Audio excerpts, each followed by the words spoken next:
Hello, hello, everyone. Welcome. Good morning, good evening, good afternoon, wherever in the world you may be. Thank you guys so much for joining us for this very special webinar. We're really excited to get started. We're going to give it just a minute or two before we actually dive into the session. So we have gives people some time to filter on in and settle in. But yeah, just take a moment, read what's here on the screen already, and we'll get started in just a second. All right. Thank you guys again for joining us on this Friday. We're very excited to get started with this Youth Opportunity webinar series. Just to quickly introduce myself, my name is Laura Johnson. I am the Youth Program Supervisor at the Ocean Project. And this webinar is a part of our Youth Opportunity webinar series, as I mentioned. I'm going to talk a little bit more about what that means exactly at the end of the session during announcements. But for right now, let's get into our agenda for the day. So, riding the wave of climate emotions, we're going to go over some really important key notes on climate mental health today. And we're very excited to have our two speakers with us today. The first of which is Muskan Lamba. She is from India and she is a World Ocean Day Youth Advisory Council alum member, studying some really incredible things about mental health with youth on the Indian subcontinent. She's done a lot of incredible things with conservation as well. And Muskan has brought along her other friend, Surbi Sharma, who is a counseling psychologist also from India and has done some really wonderful work with counseling young people who are going through tough times.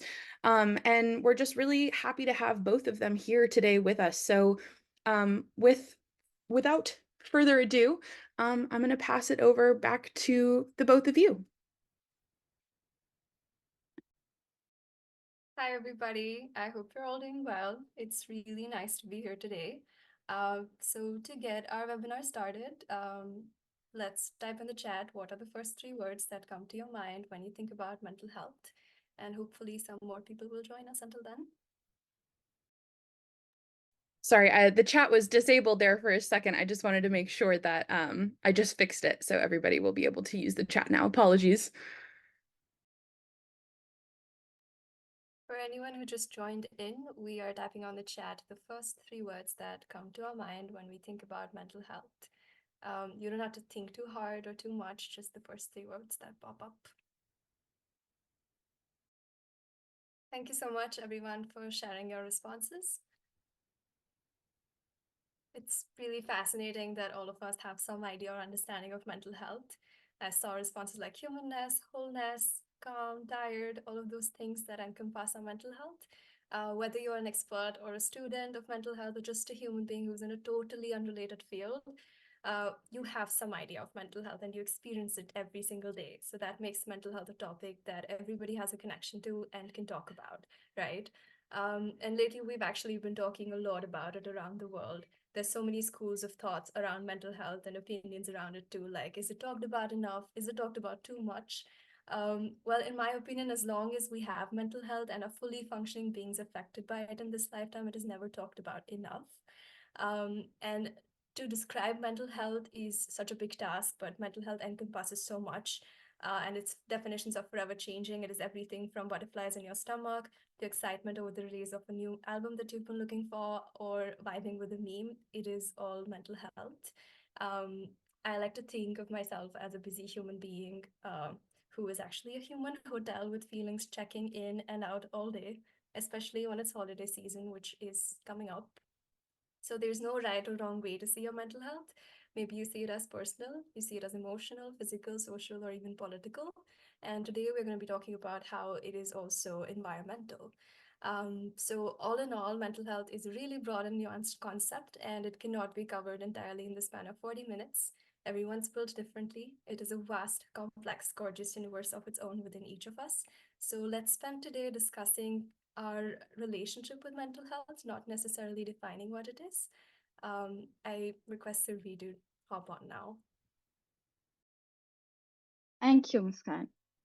So, since we're talking about mental health, it really makes us wonder why we're discussing it here in the context of climate. How is ocean, climate, environment associated with how our beautiful mind works? So, let's say this person is you. This person was also a very young gentleman called Yuri Bronfenbrenner. And he too thought of this, and after much research, figured out that it's not just your thoughts, your behavior, your personality that affects you. It's also your family, your friends, the school you go to that have an impact on you. Laura, can we have the next slide, please? So it's also what you watch on Netflix and how good your neighborhood hospital is that affects you. It's also your beliefs about gender roles, current laws regarding environmental wastage, and the climate conditions that affect you. So, when we talk about mental health today, we don't just talk about you as an individual, we also talk about you as an individual existing in this world as you try to shape it, and it in turn tries to shape you. We ask that you take everything today with an open mind and as a starting or a middle point in your own journey, explore your relationship with yourself and the world together with us. Now, I understand how my best friend or my workplace could affect my mental health. But what do we mean when we talk about our climate conditions also impacting us? How could what is up there impact what is in here? So let's dive into that with Muskan. Thank you. Um, so we'll talk about what is the climate emotion, and we'll talk a little bit about the upcoming terms like climate anxiety, eco angst, and why do we feel them. Maybe you're learning about climate emotion, the term for the first time. So there's growing evidence these days that emotions are shaped incredibly by the climate crisis in profound but complex ways. And threats associated with climate change have been studied to have affective, cognitive, and behavioral dimensions, making it something that is psychological as well as emotional. And climate emotions specifically are related to your resilience, climate action, and psychological well being, as well as our health. And since the mid 2010s, there is a new vocabulary that's coming up, and it's also been academically validated in 2017 by the American Psychological Association, which is climate anxiety, a chronic fear of environmental doom. Now, you may have heard some of these or related concepts on social media or in public discussions, or maybe you associate with some in your own lived experience. Some of these would be eco or climate anxiety, eco angst, eco guilt, or ecological grief. It's okay if this sounds very jargony. Essentially, it's just us worrying about climate change and that showing up in our emotional and mental worlds. Right. So in our lived experiences of it, we may feel a combination of all of these things, and perhaps even more than what's been recognized academically so far. And to enhance our collective knowledge, there's an upcoming field called climate psychology that's looking into possible intersections between climate change and psychosocial conditions, of which climate emotions is a little relatively new research area, with majority of the research that's been conducted in the last 5 years. So there have been some really good advancements of the studies that are going on. Like there are tools that are being developed, such as climate change anxiety scale or climate change worry scale, that hopefully psychologists will pick up on. And when somebody comes to them saying that I'm facing climate anxiety or something related to the climate change is affecting me emotionally and mentally, then psychologists can use these scales to help their clients.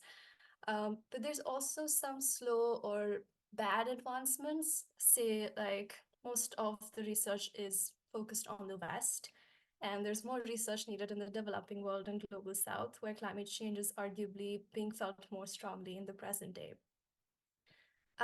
So if I were to define climate emotions, I'll actually read it out. Climate emotions are defined as affective phenomena which are significantly related to the climate crisis. Even though there may be many kinds of factors influencing our emotions at a certain moment, such as a general situation in one's life, one's temperament, daily events, social dynamics, and climate change impacts. So I was reading a lot about climate anxiety recently for my master's thesis, which looks into the intersections of climate change and mental health. And I came across a study with survey responses from young people. And there was a 16-year-old participant who said that climate change is personal. And I feel like this sentiment resonates deeply with so many young people, including ourselves, because climate change has so many implications on our future, right? Sometimes it really messes with our future planning.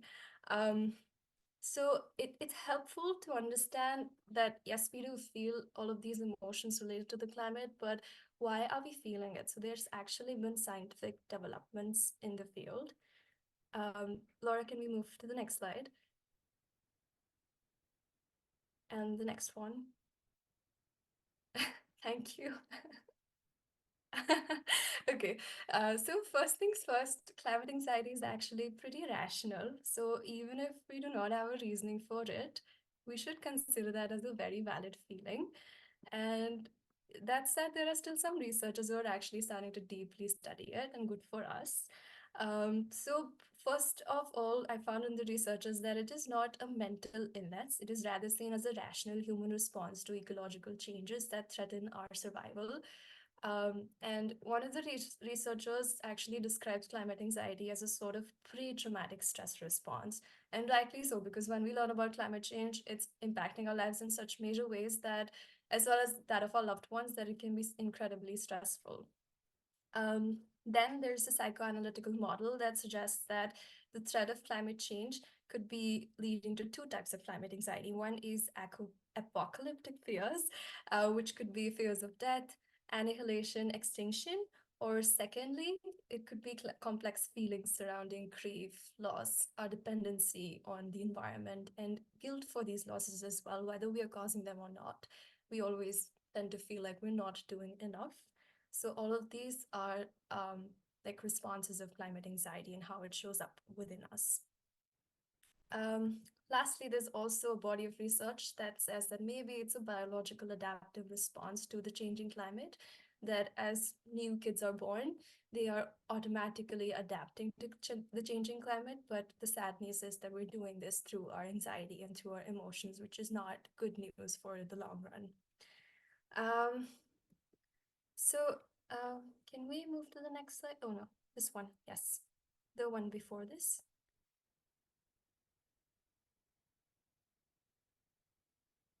The next one. Yes. Um, sorry, Laura, the wheel of emotions. Two Is this slides the right back. one? No, two slides back. Oh, this one. This one. Yes, thank you. Okay, there we go. Sorry. No, that's okay. So when we talk about climate emotions in a purely theoretical sense, it can be a little bit too much. But then when we acknowledge it as a shared feeling, it can make it a little bit easier to make peace with it. And it's so important for us at this stage when the research is just being formulated to also acknowledge how our lived experiences are shaping and naming these emotions in our own words. And to name them better, consider this really amazing diagram called the Wheel of Emotions, where there's primary emotions in the middle, which is anger, anticipation, disgust, fear, joy, sadness, surprise, trust. And the psychologist who created this believed that human beings can experience over 34,000 unique emotions in their lifetime. And this diagram was actually developed in the 1980s. So imagine that increasing as relatively new climate emotions pop up. Interestingly, I found another related, more apt diagram related to climate emotions specifically. Now the next slide. This was actually developed by an organization called Climate Mental Health Network, which has a lot of amazing resources apart from this wheel, which people can use as like self-care activities or affirmations that I'm sharing on the chat. Next slide, please. Yeah, so there's this activity that's also part of this link that I've shared, which can help us identify how is climate change making us feel. This is something that you can do in your own time. And we would move on to another activity that we could do together today. Can we move to, yeah, gingerbread activity. So emotions are as much a bodily thing as they are of the mind, and it can help to visualize where in our body certain emotions may be feeling stuck or not released. And this could mean like tension on the shoulders or anxiety in your stomach before a big event. And when we feel these sensations daily, we tend to think of them as normal, but they're far from normal and they can really deteriorate our well being. So, today, the activity is on centering ourselves, identifying these emotions, and regulating them a little bit. I request Ruby to lead with the activity. Thank you. So before we begin with the activity, I request everybody to have a pen and paper ready in front of them. And whoever has a pen and paper in front of them can just give me a quick thumbs up on the chat, please. Amazing. So I feel like almost everybody has the materials ready for this. Laura, can we go back to the previous slide, please? So I want everybody to just take a minute and get a little creative. And you may be familiar with the outline of a gingerbread person. Maybe you've eaten it as a cookie or maybe seen it on some movie or some show. So if you could all go ahead and draw this gingerbread person on your paper, and if you feel like it's getting a little too much, you can even draw like a stick figure of yourself on your paper. That's all we need to do for now. Great. So now we're going to do some kind of relaxation techniques. So just sit back, relax, get in a comfortable position, keep your pen and paper in front of you. You can keep your hands on your lap or beside you, flat, wide open. And I would request Muskan and Laura to switch off their videos for just a little bit. I want everybody to close their eyes and try to focus their attention on just my voice. As you close your eyes slowly, try to shift your attention to your breath. Take a small, deep breath in and hold,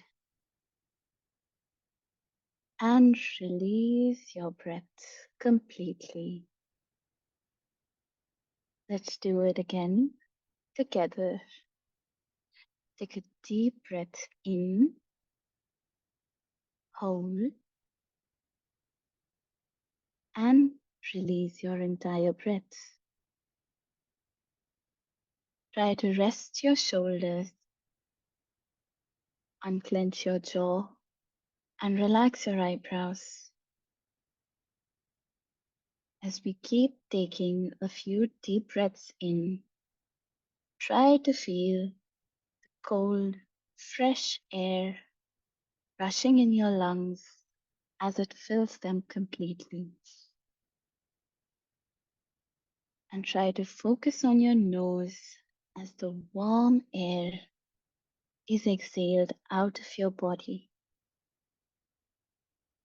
Now try to bring your attention to your forehead. Is there any tension that you're holding? If yes, then as you exhale, try to release that tension.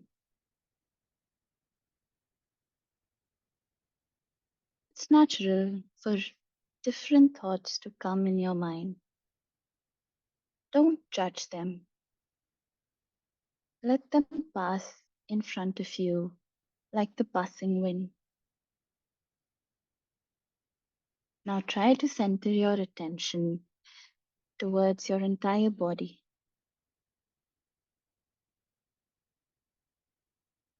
Where in your body are you currently feeling any emotions?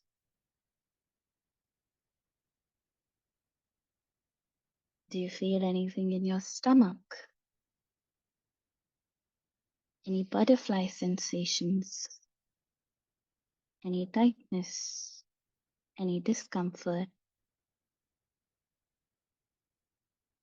Or maybe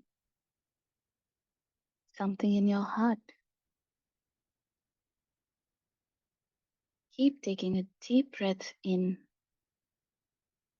and slowly exhaling while you imagine yourself scanning your body from your head to your toes. Identify where else in your body you may be feeling an emotional sensation. You don't need to name it yet. Maybe you can just sense it. It's alright if it takes a couple more breaths to truly center yourself and feel anything. Maybe you're having a really good day, or a poor one, or just an ordinary neutral Friday. All emotions and feelings count.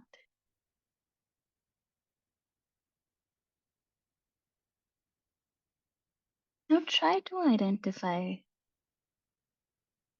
what kind of color would you like to associate with the emotions that you're feeling.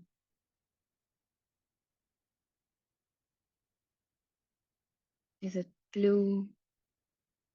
Is it yellow?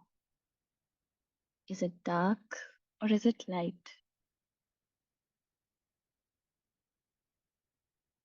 How heavy do you feel with your emotions and where?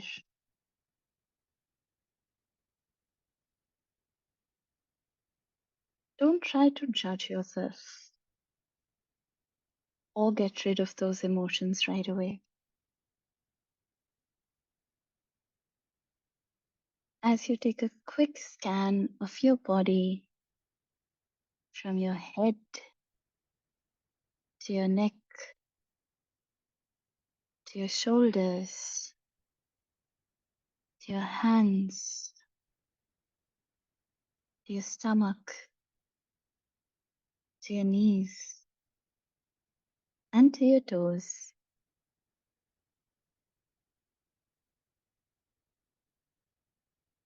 try to stay with the sensations.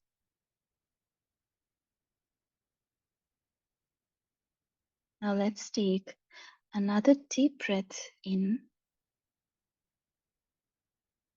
hold, and release.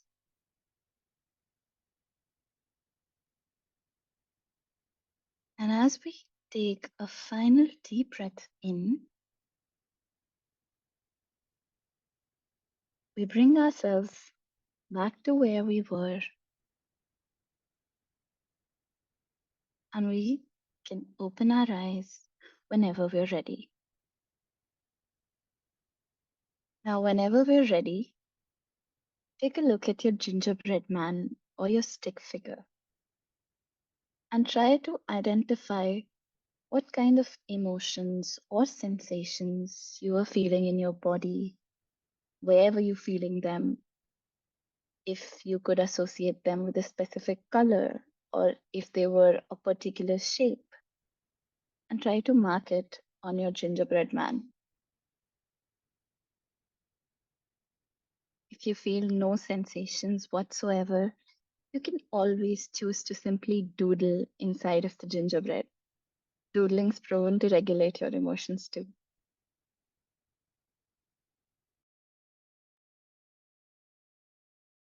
Now that we are through with this gingerbread activity, we come to, can we have the next slide, please?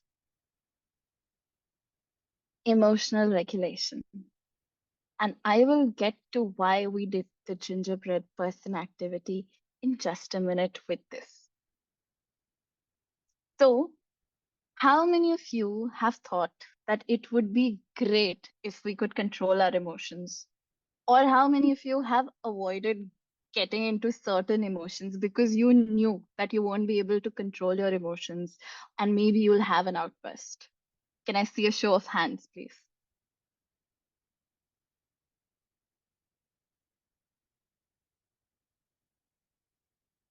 So many of us. But that's the thing. Emotions are something that we can control. In fact, emotions exist for a reason in us, even the most difficult ones. So, our anger exists to tell us that we are being treated unfairly. Sadness signals loss or some kind of unmet need, prompting to some kind of adjustment in our life. So, when we look at emotions from this lens, it helps us gain a non judgmental stance when we see others experiencing challenging emotions. So, when your fellow youth advocates, your friends, or you yourself experience sadness, grief, anger, you know that there isn't a switch that you can simply turn it off. However, you can regulate your emotions. Like, imagine a fan regulator where you can bring down the speed by turning it around. Emotions kind of work the similar way. So, the difference between them is simple. Emotional control is saying, I don't want to have feelings, or that person should not be reacting this way, that person shouldn't be feeling this way. On the other hand, emotional regulation is saying, okay, I am feeling this, I am human to feel this. So, how can I reduce its intensity so I don't feel overwhelmed? So, this gingerbread person activity that we did just now is one of the ways to emotionally regulate ourselves. So, the first step to that is obviously understanding what we are feeling and where we are feeling it. And that's how the gingerbread person comes in. Laura, can we have the next slide? Thank you. So, if we are unable to, let's say, regulate our emotions, we end up doing some kind of actions that aren't the best for us.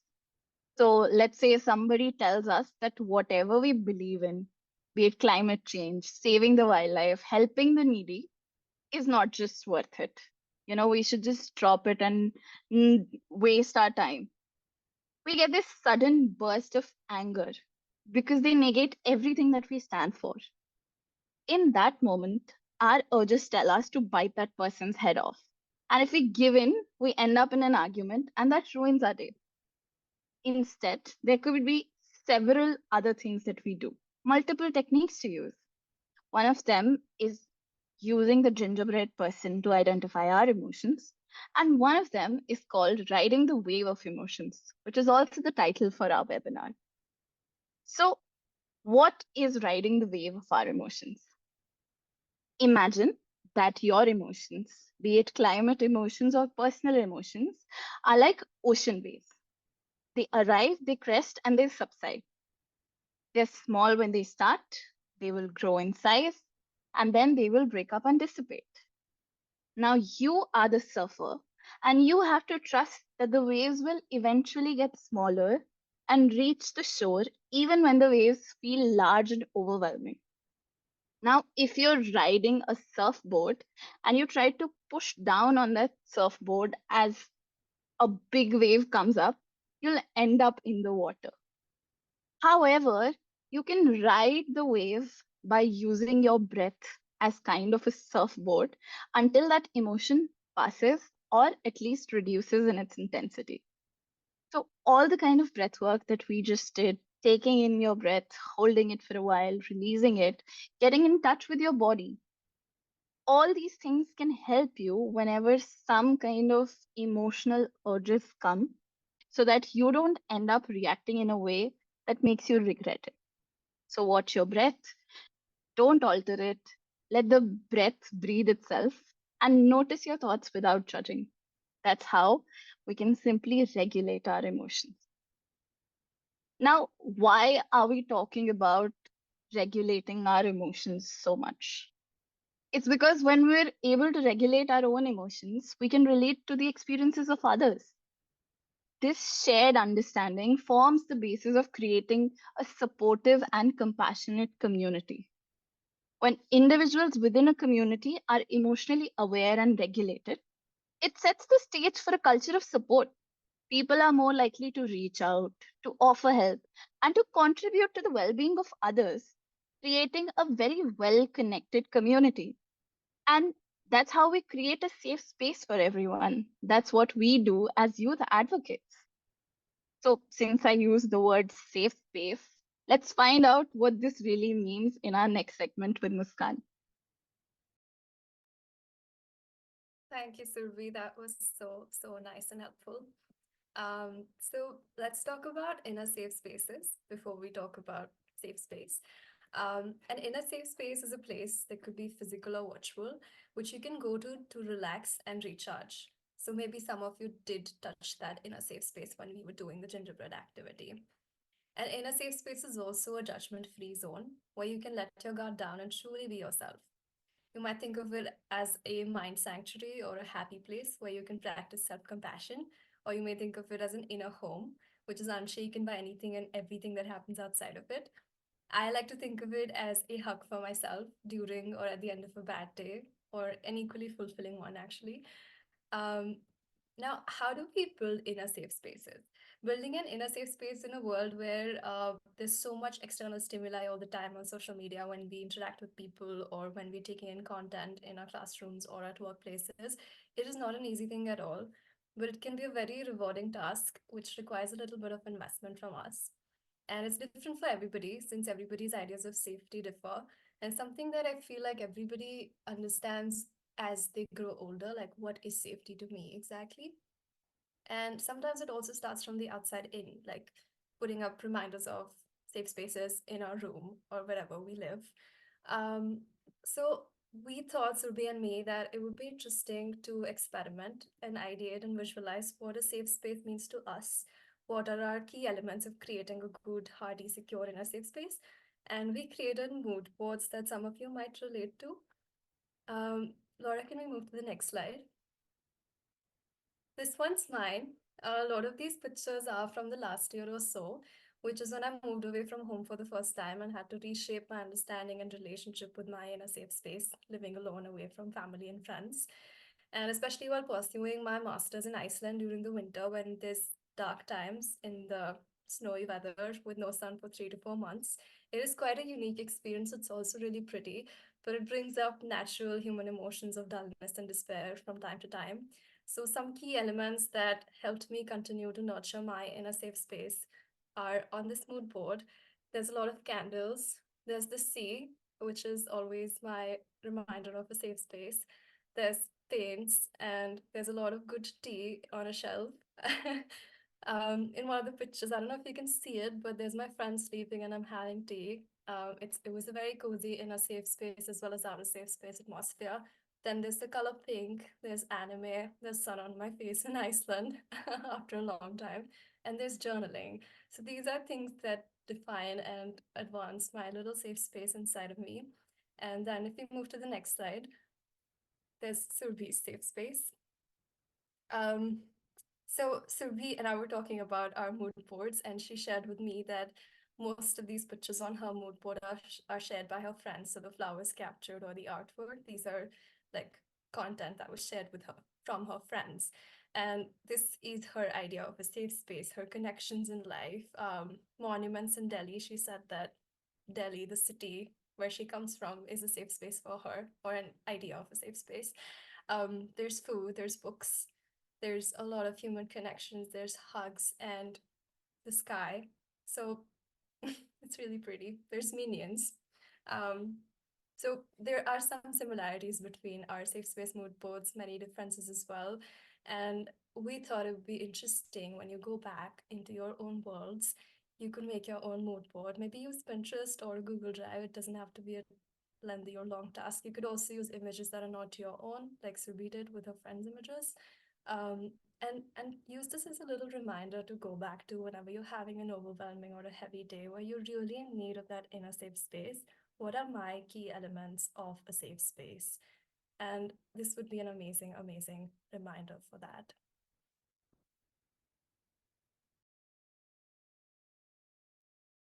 Thank you so much, Muskan, for introducing us to the concept of safe spaces.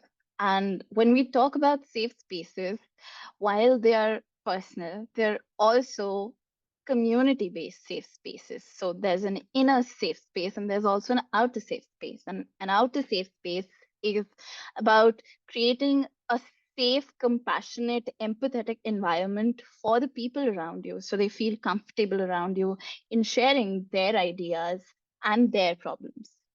So we thought of dividing these into some red flags and some green flags so that you can easily identify the things that you can and cannot do to make sure that you are creating a safe environmental space for the people around you, not just your family or your friends, but also the people you're connecting with on a daily basis when you're advocating. So let's begin with the red flags or the don'ts. So first is talking over others in a conversation or directing the spotlight to yourself when somebody confides your emotions. So it's as simple as you don't respect them enough to hear them out. And when you don't feel respected in a place, your opinions are not valued, that place would not seem safe enough for you. And the next one would be putting down people for experiencing difficult emotions. What we were talking about previously, that when we are okay with dealing with our own difficult emotions, we also become okay with other people's difficult emotions. So, advocating good vibes only or stay strong always is not the best possible solution, especially when we're not feeling okay. Labeling others, for example, calling somebody a narcissist or demeaning somebody by saying they're emotionally weak, they're not good enough, they're not educated enough. These things can make the space seem not so safe. And listening to respond rather than listening to understand. Now, when you listen to respond to somebody, you're simply listening to them so that you can give a reply to them. However, when you're listening to somebody to understand them, you're actively paying attention to what they're saying and trying to understand their perspective. Especially as youth advocates, it's very common for us to find differing points of views and differing opinions, and the key there is to not just completely go against somebody for not viewing the world as you do. It's trying to understand why they do. Judging others for behaving differently than you would in a given situation, or engaging in blaming somebody, giving silent treatments, or gaslighting somebody, all these things can make other people not confide in you, not connect with you well enough. Living someone's light by being annoyed by their excitement about something. Imagine somebody comes up to you and tells you that, a certain something has been passed so that we can save the turtles. And you tell them, who cares about the turtles? Why are you so excited? That is dimming somebody's light. That's a big no no. And emotionally overloading somebody else before asking if they have the mental space to discuss difficult topics. Especially when something is disturbing to you, you feel like sharing it with somebody who shares similar interests with you. And we tend to do it often without checking in, but simply asking, do you have the headspace to listen to this? Can turn this major red flag into a major green flag, and not collaborating and going solo in our quest for safety or joy. We know that the road is long and we cannot go down that road alone. So, even when we go on that quest alone, it's going to get very tiring. And not collaborating and going solo is only going to take us to a certain length. So, being open, welcoming others with open arms is the way to create a safe space.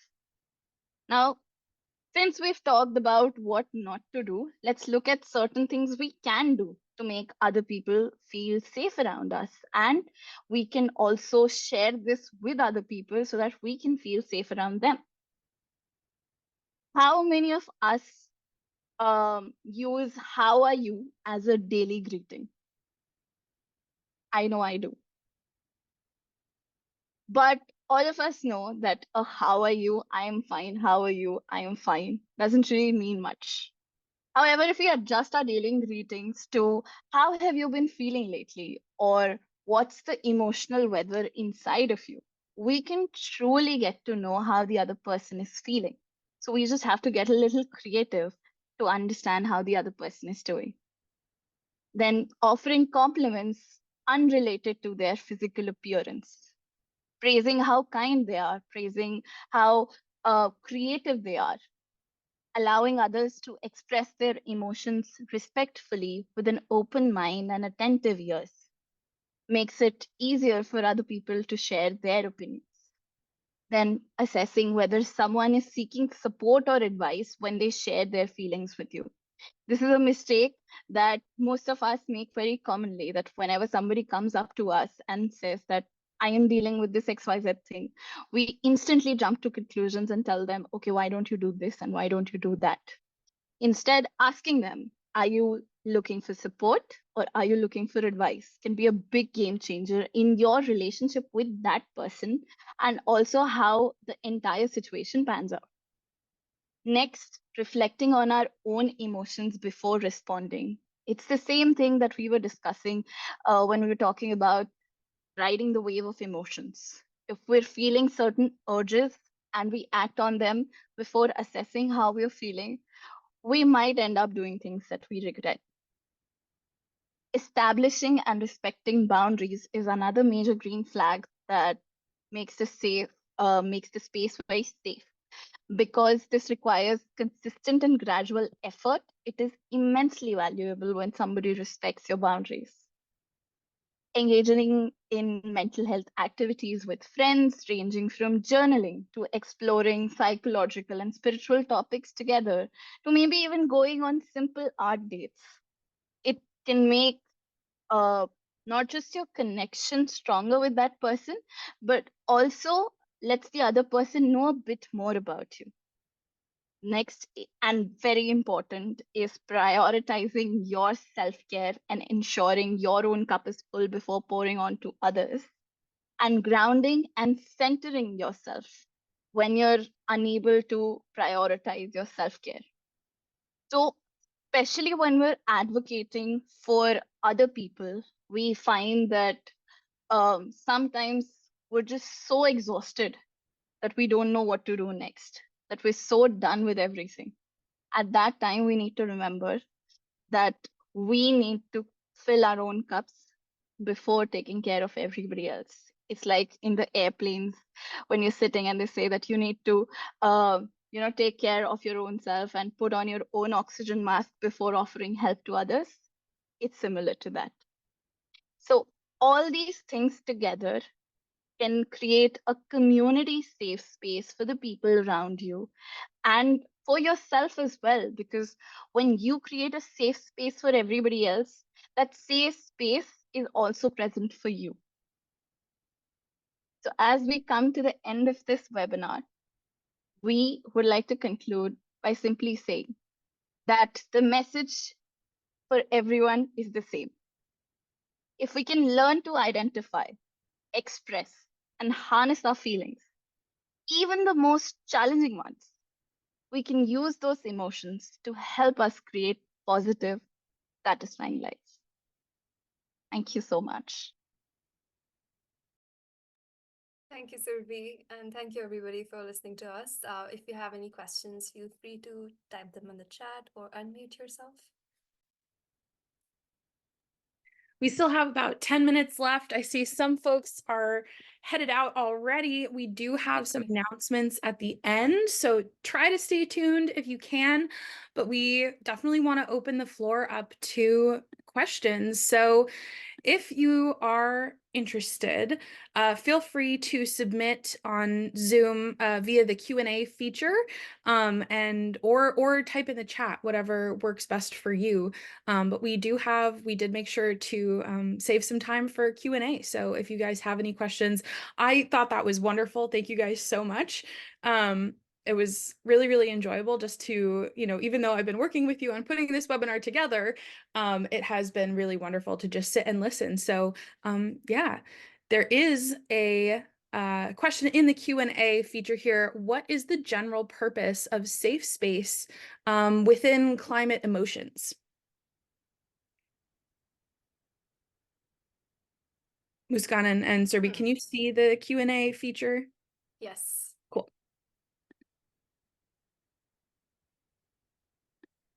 Thinking hat on. So I feel like within climate emotions specifically, and also emotional worlds in general, a safe space can really help us to navigate all the theoretical content we are often taking in on social media, and especially the feelings that pop up. And sometimes it happens with me that I'm feeling anxious about environmental or climate news. And then I am very quickly dismissing it as something that's only a me thing or a personal thing. And what a safe space can do in this sense is like maybe me going to Laura or Surbi and talking about it, and us holding a safe space for each other to be able to tell each other that, your feeling is not invalid. Climate change is a very real thing, and whatever you're feeling because of it, whether it's because of an informational influx or social media browsing, it's all valid. um that's my personal opinion. So do you want to add? Yes. So adding to what Muskan said, when it comes to climate emotions, we have also seen that psychologically, winters and the changing weather is very often associated with feelings of uh, feeling low, feeling a little sad.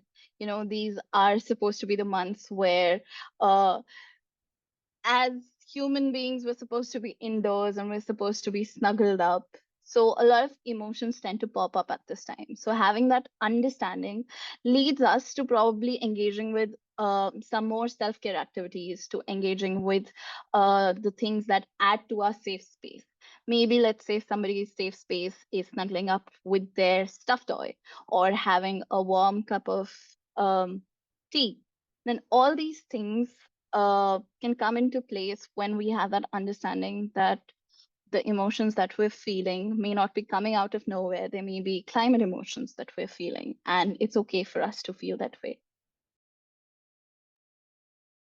There is We have another another question. question. Oh, there you Oh, go. Sorry about that. Go ahead, Muskan. yeah, so it says that it's great to identify green and red flags and learn to regulate our emotions, but what are some methods of dialogue we can have through which we can have difficult climate conversations with those who deny climate change? That's a really good and valid and timely question. It is also something that I am personally trying to figure out in my life. Like, how do I talk to somebody who doesn't want to learn about climate change? Um, I feel like there's tools that one can develop in their advocacy work, and it's something we learn as we go deeper into our advocacy work. Like maybe choosing like the correct time to have a conversation with someone, like maybe not at the end of the day when everybody's already done with their work, and say it's a person in a corporate job, then it can be very difficult to have that stressful job and then also take up news. And I'm not saying that people don't do that, because a lot of amazing people balance their jobs with learning about climate and being climate conscious. But in a typical scenario, like I can think of friends in corporate who don't know anything about climate change. And when I am starting to talk to them, I would do so maybe on a day when they do not have a lot of work stress. Like that's a tool that I incorporate. But then also, I try to unlearn my own biases against people. Like sometimes not everybody has that headspace to take in too much information apart from maybe their personal mental health journeys that they're going through, because the world can be too much. And it's so important to go slowly with these people and to also try to hold space for what they're feeling, why they're not engaging with a certain topic at the current stage, and to also believe in their ability to do so at a stage in the future, not to dismiss them as someone who's completely helpless or hopeless when it comes to climate change. Because I've had people in my life who've opened up to discussions after like years of me trying. So I continue to believe in them, continue to remind them this is an important cause that I care about. And then dinner table conversations, 10-minute chats, and 2 hours 2 hour friendly dates that you have with your besties or whatever. Like it's a very personal one-on-one subjective thing. I hope that wasn't a long answer. I would like to add just a quick thing to that question, which I think is a wonderful question, all just in general. One of the things as a climate science communicator that I have learned is when your goal in having those conversations with somebody who might be on the fence or outright denies climate change, is usually, your goal is usually to try to get them to believe in it. And if that is your goal, I think it is also your responsibility to kind of hold their hand through the process of reconciling with this change of their worldview, because the climate crisis is very scary. That's, why we're talking about eco grief, eco anxiety, and we have to kind of be like, yes, this is happening, and yes, it is really scary, but here are the solutions. Here's how we can deal with it. And so, just keeping that in mind, I think is really important. Now we do have two more questions in the chat here. We have time to answer both of those, so I'll let you guys take it over again.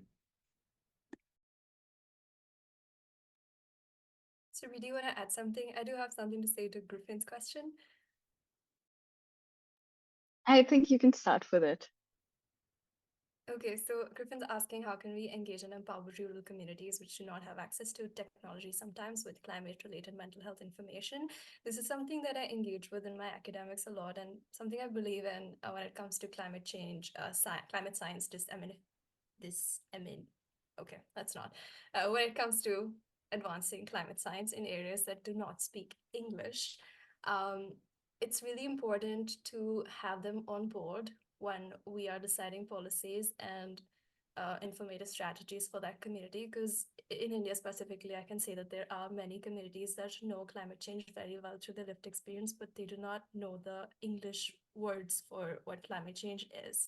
So it's so important when you're working with a local community to know that how do they describe the experience of climate-related mental health and what are their local vocabularies, and really important to engage with their linguistics. I hope that answers. I'd like to add something here. It's as very well put by Muskan. We need to identify the local lingo. And what I have come across is that everybody in their own language has some word or the other, or they're at least familiar with the concept of what happens in certain weathers or in certain climate conditions. So specifically, when I talk about India, there are certain rituals that people in the rural communities do during the winters that have been going on since a very, very long time when the idea of mental health wasn't present. And they engage in it just so that, they can take care of themselves. So having some kind of uh, student volunteers or volunteers from that community becomes highly essential. And I feel like a lot of metaphors and analogies usually come very handy when we're explaining to people who don't have first-hand information about climate-related mental health. Uh, Explaining them with analogies that they understand could be a unique way to, make them go through the whole thing.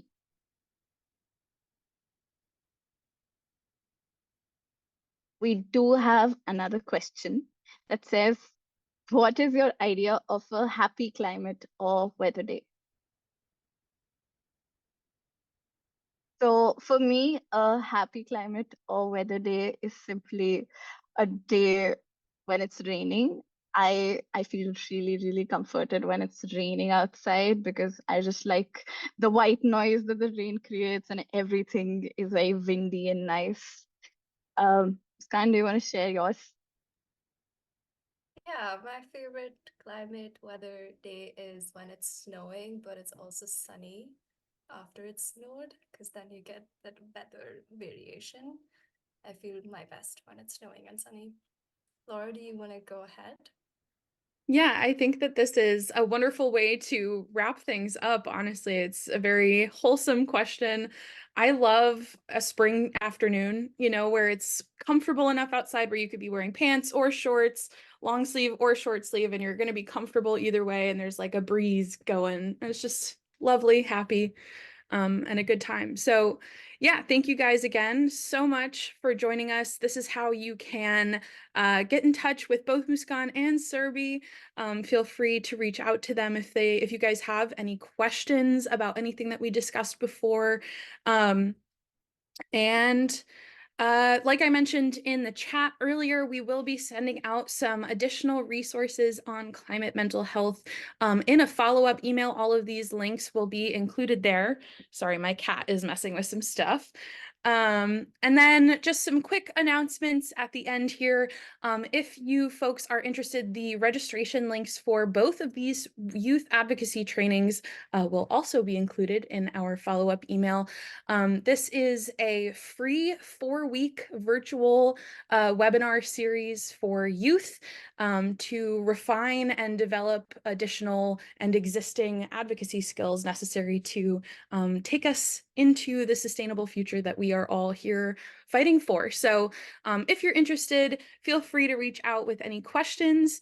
But yeah, thank you guys again so much for joining us on this really, really wonderful webinar. If you were having any connectivity issues or anything like that, the recording of this will be available on the World Ocean Day YouTube channel, probably within the next few days. So feel free to keep an eye out for that as well. And yeah, I hope all of you have a wonderful rest of your evenings, afternoons. Yeah, thank you guys so much.